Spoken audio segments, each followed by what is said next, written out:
Hello, puppies and kittens. I am speaking with Wil Jeudy, who is. I think that the official title is still Texas State Director of American Atheists, but you have some other titles with that as well, and one of them is this team that you've assembled for some other projects. So, Wil Jeudy, would you please explain what we're talking about today? What is TechSat? Yeah, so SAT stands for Secular Advocacy Team, and it was put together by the American Atheists, and they are really trying to get more involved at the state level as far as Texas state state legislatures. I believe 5 or 6 other states have SAT teams, and the Texas SAT team was assembled 2 years ago, and we exist basically to have a presence at the state legislative level to push back on bad bills, advocate for good bills, and to be out, have our voice be heard and seen uh, in the Texas legislature. And in case people aren't from Texas, our state legislature meets every 2 years, and we call it legislative session, and session for short. Usually runs from March to June, even though the frenetic activity is usually from, was that, April to May. Really, gets really intense. So we were first assembled a couple of years ago, and none of us knew what we were doing. We basically took it upon ourselves to learn the process of tracking bills, how to track it, where to look to track it, and that's what we did. We learned so that we can be in a better shape to make more noise for the next session, which is going to start early next year. So American Atheist has been so much help. They've been such a great help with teaching us how to track bills, giving us the tools to track bills, and supporting us in any way that we need. They've been great. All right, Wil, would you introduce the team then? Have everybody introduce themselves if you like. Absolutely. I'll let them introduce themselves. I kind of wanted to have people from around the state. It's a big old state, so I wanted to spread it out geographically. And I'm really proud of the team that we have assembled. So I'm going to call on Chuck because he was part of the original team a couple of years ago. So I'll let him go first, even though I think he pushed a button. So now I am going to smoothly transition to say, no, I didn't say Chuck. I meant Umair. All right. Since Chuck is having connection difficulty. Hi, my name is Umair. I'm in DFW. I'm the, I guess, assistant state director. I'm also part of the Metroplex Atheists down here in the DFW area. We're also kind of a community group that also does political advocacy when time to time when it comes up. And I've known Wil for two years, going on 3, and learning about the SAT group and how we can learn about how Texas politics works and a lot of what goes on in Texas, which I'm sure most of us know. Yep. Next up. I'm Gipson Arnold. I'm in the close to San Antonio area, involved with a group called Freethinkers Association of Central Texas, which is called FACT also. And I'm just new to the group, interested in getting involved, do more activism, especially in the political times that we're in.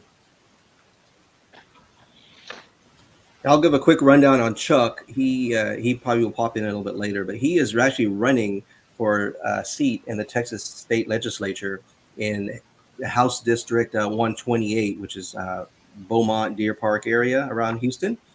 But he's running as an open atheist, and he did 2 years ago as well. That's how he first got on our radar. And he has been really enthusiastic about lending his voice, his experience to the team, and also what we do activism-wise behind the scenes as well. He's been great. Very good. Open atheist in Houston. That's a trick. Not only Houston, but like suburbia, deep red Houston. The guy's he's terrific. And it's Chuck Crews, Crews, not Yeah, he'll say it better than I do. Not in the cruise like CRUZ. All right. Do we have any more? Byron just popped on. I'm gonna I'm gonna stress him out by saying, "Hey, hi," and tell the whole world who you are and how did you get here? On the Texas SAT team. Uh-oh. Well, I'm a retired psychiatrist and pretty concerned about our politics lately. Why would a psychiatrist be concerned about Texas politics? Well, I've had a lot of cult members as patients, and so the biggest cult I've ever seen is now prevalent, shall we say, everywhere. Yeah, I take your drift. You know, a week or so ago, I gave testimony to the Texas State Board of Education. And while there are some sane people there, I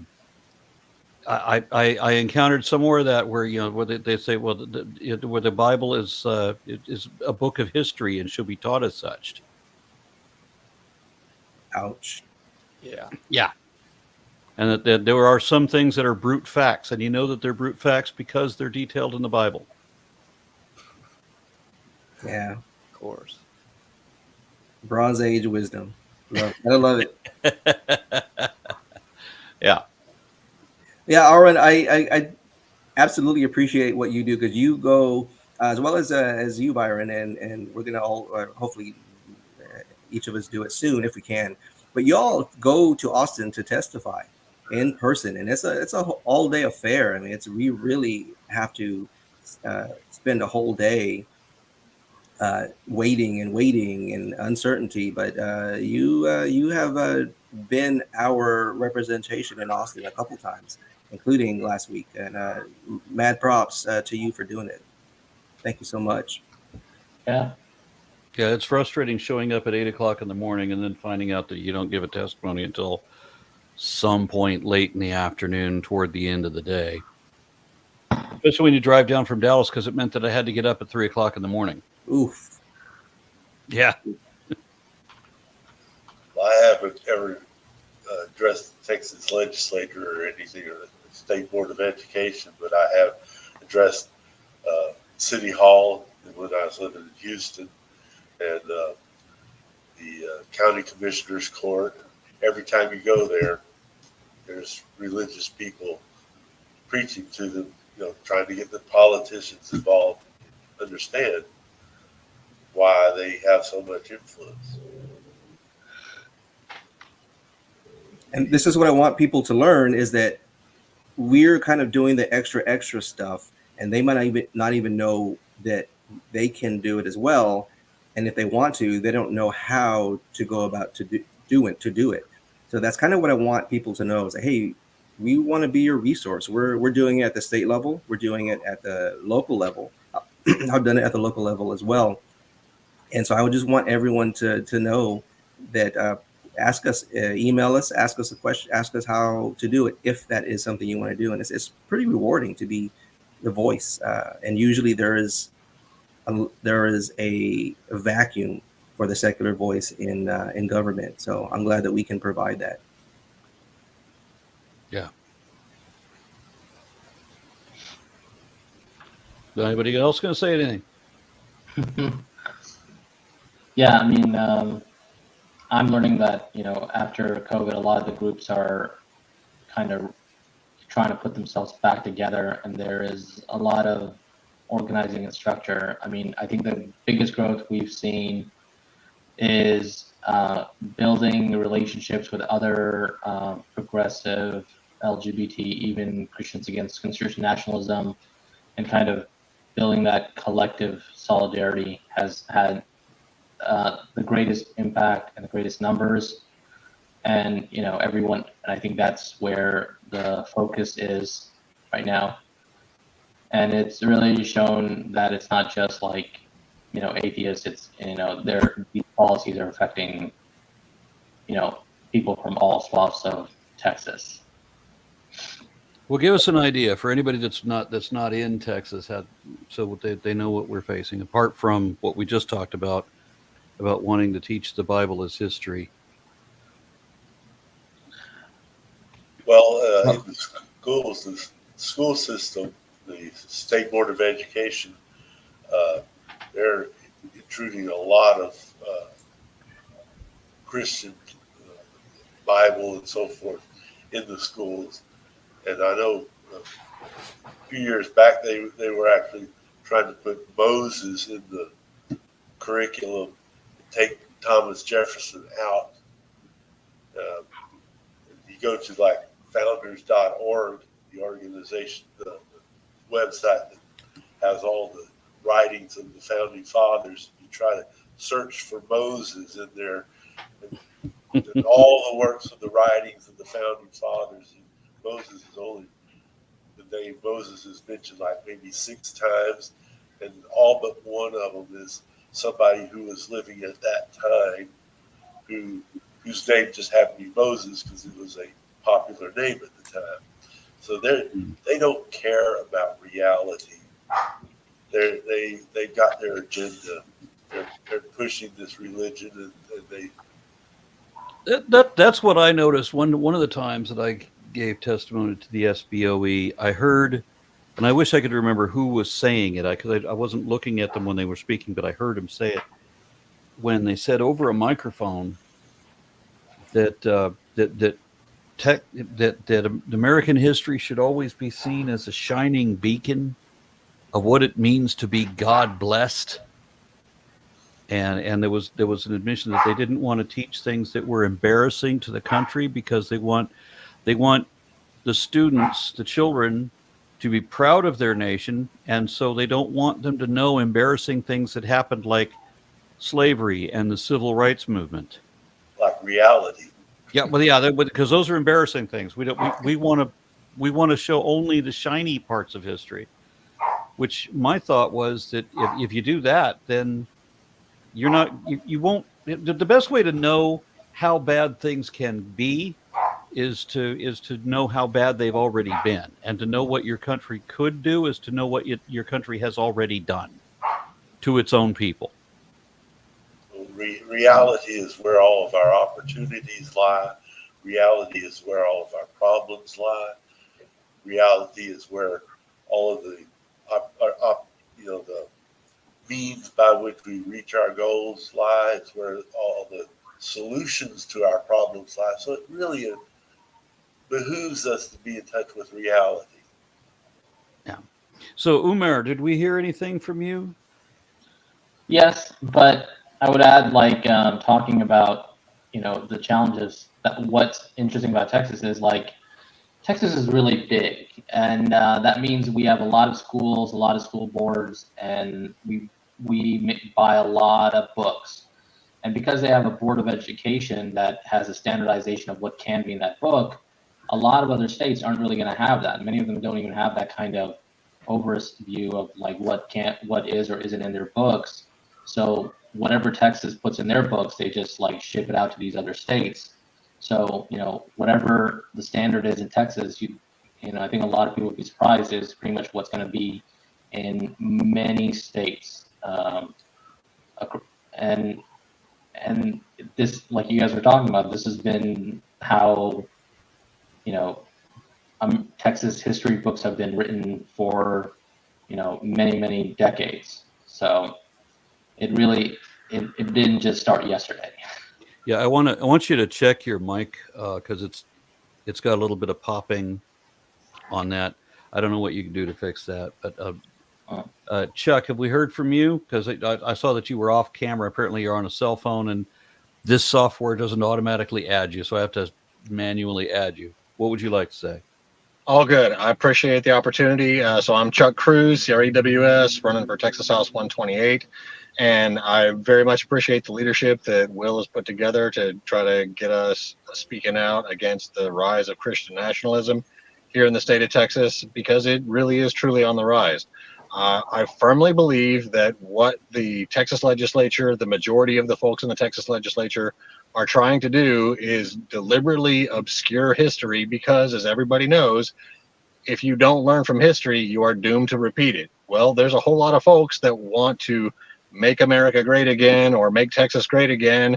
And while they don't generally come out and say it, I'm convinced that what they want to do is reestablish segregation, reestablish a strong dichotomy between the haves and the have-nots. And so they are essentially trying to, in a roundabout way, reestablish segregation. This is what the school voucher program is about. This is what the consistent dumbing down of the Texas public education system is about, because they want kids graduating having no idea what the Texas government is about, not knowing what goes on in Texas legislature, not knowing how to use your voice, get involved, and make a difference so that we can have a better, brighter Texas for everyone, not just the rich folks. We've seen the attempts to put 10 Commandments in every classroom. We've seen the attempts to use Bible-based teachings when we need to be focused on acknowledging our historical mistakes, such as the Civil War, the violence that came with that, and how long it took to finally, well, on paper, to end slavery, because we still have slaves in our prison systems today. Long story short, I'm glad to be part of this group because we have a very important mission to make sure that the Texas legislature passes and writes laws to make sure that Texas works for everyone. And the only way to do that is to have a secular aspect. The First Amendment was the First Amendment for a reason. They wanted to make sure that the countless centuries of religious inspired wars that tore Europe and the Middle East and much of the areas that the white people got to in the Middle Ages and the modern ages, that is what they want to bring back. They want to bring us back to religious wars. They want to inspire Christians to go on a crusade and kill people that don't believe as they do when they can't even agree themselves. There's countless denominations of Christians that all disagree with each other, and this is what they are trying to keep running. They want the violence and the strife that comes with a Christian nation to be proliferate. That's how they'll sell more guns. That's how they will keep all of the assault rifles being sold all over America. There's a whole lot of stuff going on, and it is very important that we get involved and fight back. I remember doing a video or some portion of discussion on how bad the United States was, and we're talking about just when we talk about how bad things can get, just realize how bad they already were. And I remember pointing out one Thanksgiving, for example, you think we're in the best country. Well, just think about how bad this country was 100 years ago. And now that was 5 or 10 years ago that I did that, but it's still, it'll make sense in a moment. I brought up all these examples from 100 years earlier about how women couldn't vote, for example, and how there were no regulations or restrictions against pollution or for safe housing or for safe food. For example, we didn't have a Food and Drug Administration. You didn't have paid time off for sicknesses, all of this kind of stuff. And I went through this long list of what are essentially leftist programs, that gave us weekends and overtime and that child labor laws and truancy laws and public education and just all these things that made America much better than it was. And the sad and confusing thing for me is that when you can get some of these people who, when they say they want to make America great again, what are they going back to? As they point out, they want to repeal the 14th and 19th Amendments. So they want to reestablish slavery, and they want to deprive women of the right to vote. That's how far they want to go back to that 100 years ago when I was talking about that the United States was one of the worst places to live. So make America great again means go back to when America sucked ass for almost everybody, except if you're rich, white, Protestant Christian straight man. And they're carrying Nazi flags around. And Dixie flags, because some people don't know how to lose a war. At the same time that they're carrying American flags. Yeah. They don't know their history, obviously. Yeah. And So this is I'm why a little it's- confused at that. I would have thought that everybody understands that not having to work 12, 14-hour days, that having overtime pay, that having housing regulations and Food and Drug Administration and all of these sorts of, I would have thought that everybody understands that that's better than not having those things. There's a whole lot of people that never read The Jungle, and it clearly shows. Well, it's also right now, I mean, our American politics doesn't really have any real governmental issues. You don't get to really talk about what a wage is in Texas, but you can talk about CRT, or what's in the books. You don't get to talk about the economic issues that are happening or how rent has doubled and tripled. But you can talk about, this kind of identity politics and race baiting in a sense. And a lot of it is superficial, but that's what they're going to offer. I think after Trump, even Republicans have kind of taken on this position that being harder is the only way you win. And as Texas is very, Republicans win simply by being on the ticket, a lot of elections are decided in the Republican primary. And until there is a functioning Democratic Party that forces them to actually have to come to the center, they're gonna be appealing to that Republican primary, which is going to be the solid block of reactionary, unfortunately. Even though I think if you go across this country, red or blue, they understand, what their issues are on their, as they say, dining table issues, which are your bills. The lack of the conversation is part of the function of American politics. You don't talk about those issues, but you can talk about these things. And they are superficial. And that's kind of the thing about American politics is government issues, real politics isn't on the table. Social or identity politics, and not to say that it doesn't affect people's lives, like, the abortion law in Texas practically legalizes hunting women by just, calling on them that they're getting an abortion, and they can just sue you, and then if you have to pay their legal fees and all that stuff. Like, it basically legalizes hunting women. But actual healthcare, that's not on the table. That's a lot of how American politics tends to be.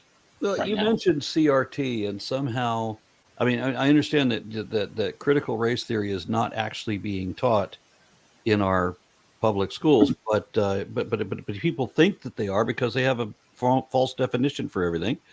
If you talk about the difficulties or the controversies of the civil rights movement, or the simple fact that the Civil War was primarily based on the issue of slavery, in both cases they will call that critical race theory, because they are under the impression that they're teaching white people to be ashamed of being white, which, as a white man, I never felt shame at knowing what our country had done to women, to blacks, to Native Americans, to Mexican, to Japanese and Chinese immigrants for different reasons. There's so many things that since the Civil War, the United States has done that are unethical and unconstitutional to its own citizenry, that I think it's important that we know about these things. And knowing that my country has done that does not make me ashamed of my skin color.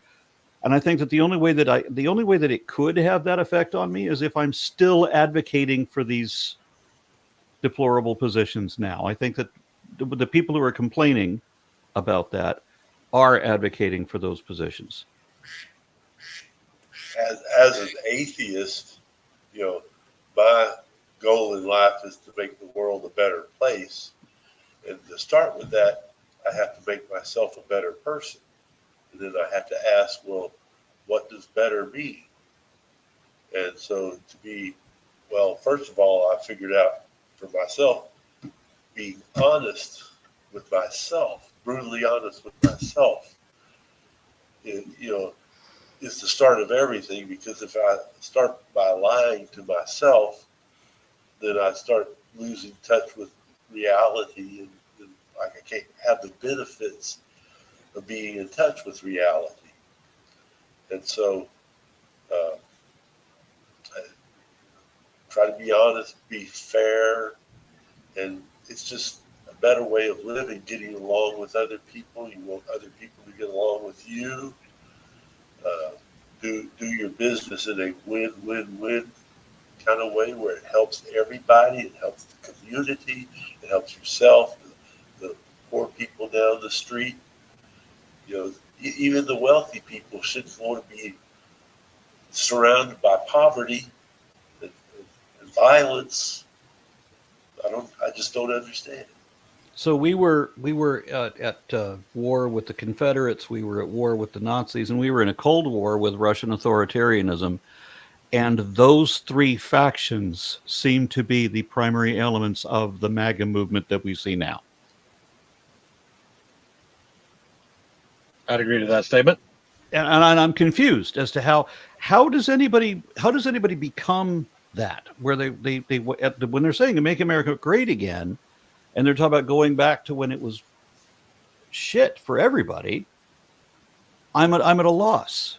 There's Russian influence. It's this may be a whole other show with the a psychiatrist given his wisdom, but I'm always more practical like this. It sucks. Like, I don't have any answers for that. Why is it so palatable to be on Russia's side of history and everything we're all talking about? What I love about our group and other groups like it is that we can actually do something about it. Like, instead of just kind of typing on the interwebs and angry, we actually do things in the real world, even if it's just showing up and being a voice for secularism, for atheism, for reason, whatever the voice we bring. Just that is doing something about it. Because let's talk a little bit more about that then. Tell us how to do something about it. How to join with the group, or how to work in accordance with these goals. Explain how we do that. What I've been doing lately is asking people what their passion is. So we all have a list of maybe 20, 25 things, items, issues that we want to see improve in our society. LGBTQ issues, voter rights, racial equity, reaper rights, and the list goes on. So, but if I can identify in somebody, hey, well, what's your passion? Well, I'm really about education.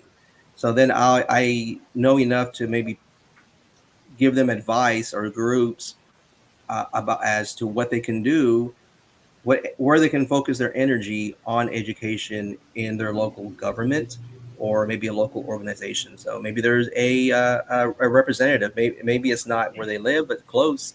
I can tell them, hey, support this candidate, and you are doing something about education in your local area. A tangible thing. What that energy is, it could be donating a couple bucks a month, could be volunteering for their campaign, even just a friendly email. Hey, you're doing great work in education. I'm a secular person. Bravo. So now that office will note, okay, this person is secular and they like what I'm doing. So it's positive feedback. And I think that goes that goes a longer way than people think. And that's just one example of what normal people can do. The people on this panel, we're not normal. We are just kind of way more involved than most other people.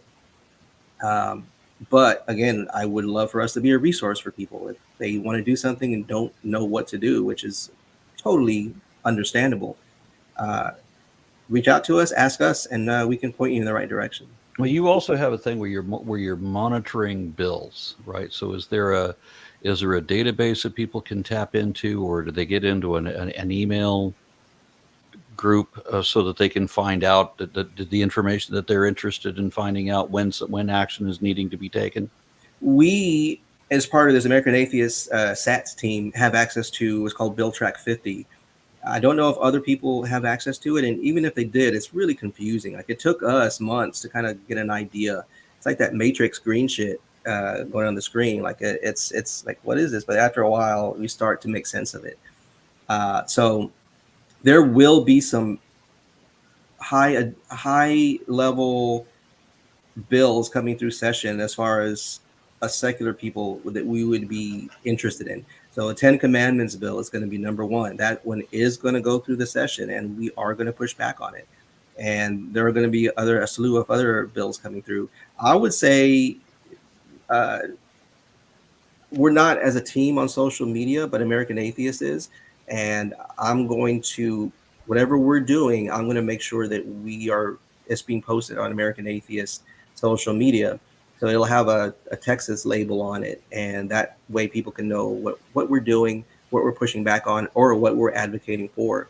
And if someone out there really wants to get involved in pushing back on the 10 Commandments bill, or advocating for making child marriage illegal in Texas, there's going to be a number of bills. But if someone wants to get more involved in a specific bill, reach out to us through through the American Atheist, really, and we will show you where to focus that energy.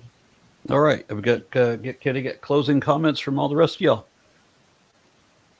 Chuck, If I may, real quick, just a real quick recap. If everyone remembers the what was it, Schoolhouse Rock, how a bill becomes a law. In Texas, it's just the same as it is in DC. It starts in one chamber, either the House or the Senate, as a bill, and then if it's approved in that chamber, then it still has to go to the other chamber and either get accepted, revised, or rejected. So there are at least 2 opportunities to speak out against the bad bills.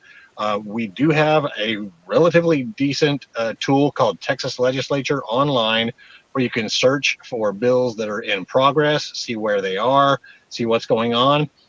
But again, the Texas Legislature, broadly speaking, doesn't want people to get involved and give their opinion. So it can be a little bit hard to find out when those dates are. And as you mentioned earlier, while the meeting may start at the middle of the day, or excuse me, in the morning, I have left the Texas Legislature near midnight because they drag stuff out forever and ever and ever. They take recesses, they come back because they want people to get tired, give up, and walk away. That is their goal, and it is up to us to be involved and engaged citizens and speak up for what we believe. I was at the state capitol at 7 a.m. and didn't leave until 7:30 p.m. The last time I did. I've left close to midnight several times. 7 p.m. Honestly, it sucks, but you kind of got lucky. It's the truth. It's the truth, and it's a shame. But Texas Legislature Online, it'll be either in the House or the Senate, and then you can search for keywords if you're looking for that. So Bill Tracker is our tool. Well, not ours, but it's a tool that we use that has some refinements to make it a little bit easier. But any one of us would love to help folks out. If you want to get involved, I'm guessing you're going to be publishing our contact information later on. Please reach out to us, ask us how to get involved, because it can be extremely intimidating the first time. There's a lot going on, and it's hard to jump in. Yeah. All right, and the rest of you? I'd want to add that, just to sum up, that we need to take all the questions of God belief out of the hands of the government, put it back in the hands of the private citizens for those very important personal questions rightfully belong. Yeah. All right, Byron?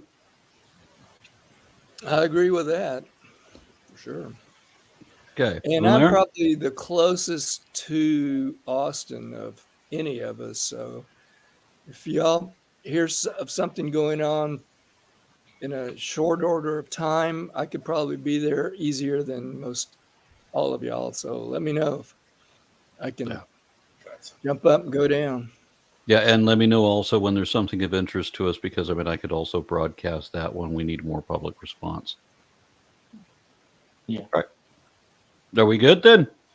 I'll just say that, to add to Chuck's statement, you don't have to do it alone. It can be challenging. You can find local groups. Secular Democrats of America will show your local groups. American Atheists will, and you can find people that are doing it. And I think it feels, it unlike national politics, local politics is a very different animal. And Democrats, progressive parties are really moving to kind of organize and structure, and you can definitely make a difference in just by simply showing up. So, and that reduces the thing. You don't have to fix the world. Well, it's a team effort. All right, thank you for that. By the way, I just remembered that wasn't 7:30 p.m. It was 8:30 p.m. Yeah. that I left. Anyway, we'll go ahead and close it up, and we will put links below. It will make sure that I have all the links that people should be able to access. I'll be able to put them down below. Thank you, guys. Thank you for having us. You too.